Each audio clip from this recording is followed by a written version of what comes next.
ભરૂચ તાલુકાના સુકલરીત ગામે રોડ બનાવવામાં આવ્યો છે અને રોડનું ઉદ્ઘાટન હજુ બાકી છે। 15 દિવસમાં તમે પ્રથમ દ્રષ્ટિએ લાખો રૂપિયાના ખર્ચે બનેલો આરસીસી રસ્તો જોઈ રહ્યા છો। આમાં એક ટેમ્પો ફસાઈ ગયો હતો। આરસીસી રસ્તો સદંતર તૂટી ગયો છે। ક્યાંક ને ક્યાંક સિમેન્ટનો ઉપયોગ જ ન થયો હોય તેવું માનવામાં આવે છે।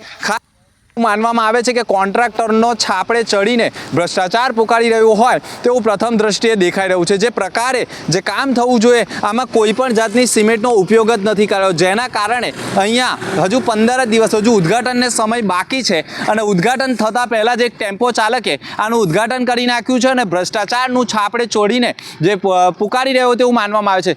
આરસીસી રસ્તો સદંતર તૂટી ગયો છે। ક્યાંક ને ક્યાંક ભ્રષ્ટાચારની બૂમ વચ્ચે તમે જે કોન્ટ્રાક્ટરે જે ગોબાચારી કરી છે તે દેખાઈ રહી છે।